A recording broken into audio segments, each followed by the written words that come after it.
ప్రజలు మీడియానే నమ్ముతారు. ఎందుకంటే ప్రజల పక్షాన ఉన్నది మీడియానే సపోర్ట్ లేకపోతే ఇంకా మేము ఎందుకన్నా చెప్పండి అన్న.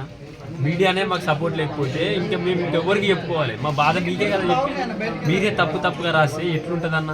125 రోజులు వాళ్ళ నుండి నేను వచ్చినాక బయట ఏం జరుగుతుందో నాకు తెలియదు. అన్నిటికీ కారణం నువ్వే అంటే అన్ని రోజులు అక్కడ ఉన్నా బయటకు వచ్చినాక ఏం జరిగినా నేనేనా అన్న? అద్దాలు వలగొట్టిరంట.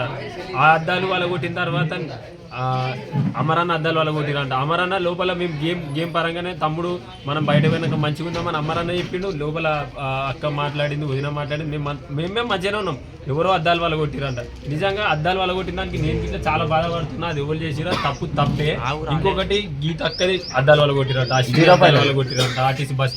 నేను గీతక్కతో మంచిగా అంటే గీతక్క నన్ను బస్సులో ఇంటర్వ్యూ తీసుకుంది. అక్క నాతో మంచిగా మాట్లాడి అశ్విని నా కోసం మస్తు సాక్రిఫైస్ చేసింది, నా కోసం సపోర్ట్ చేసింది. వీళ్ళందరూ నా వాళ్ళే కదా. వీళ్ళందరూ అద్దాలు ఎట్లా వలిగినాయి మీరే చెప్పురు. ఇది తప్పు ఎవరో చేసి కావాలని మా ఫ్యాన్స్ మీద అంటురు. ఇది తప్పు. మీరు ఇట్లా కొంచెం తప్పుగా రాసిరు. ఇప్పుడు పరారి అన్నారు. నేనెందుకు పోతా అన్న పరారి? నేను ఏం తప్పు చేసినా అన్న? నేను దొంగతనం చేసిన అన్న? ప్రజలు నన్ను ఓట్లేసి గెలిపించుకోరన్న. మీరే చెప్పురు. ప్రజల మనిషిగా ప్రజలతోని పోయినా మనము రైతులను అందరినీ కాపాడుకోవాలి. రైతు దేశానికి వెన్నుముక. రైతు బిడ్డగా నేను ముంగట్టుకు వచ్చినా నేను సపోర్ట్ దానికి వచ్చిన పైసలు నేను ₹1 తీసుకొని నేను చేస్తా అన్నా. నేను చేసినాకనే నేను మీకు చూపిస్తా అప్పుడు గిట్లా. ఇది తప్పు అన్న. ఒకరు వచ్చి ఇది చేస్తున్నారు అంటే మా మీద బురదలనికి ఏందన్న? మొన్న నుంచి తినలేదన్న. నాకు పిచ్చి లేస్తుంది, నిద్ర సక్క లేదు, అన్నం తింటలేను.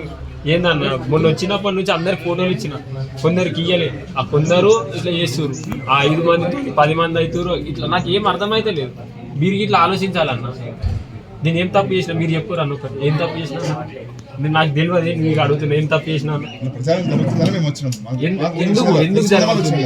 అసలు మీరు తెలుసుకున్నారు కదా, ఇప్పుడు ఉండడం తెలుసుకున్నారు కదా, మీరు ఏం మాట్లాడతారో మాట్లాడారు. మీరు చెప్పండి ఏం చెప్తారు. ఇప్పుడు ప్రజల మంచిగా నువ్వు ఒకటి చెప్పన్నా. ఇప్పుడు నువ్వు ఏమనిపించింది అన్న? తప్పు కదా, తప్పుడు ప్రచారం అంటే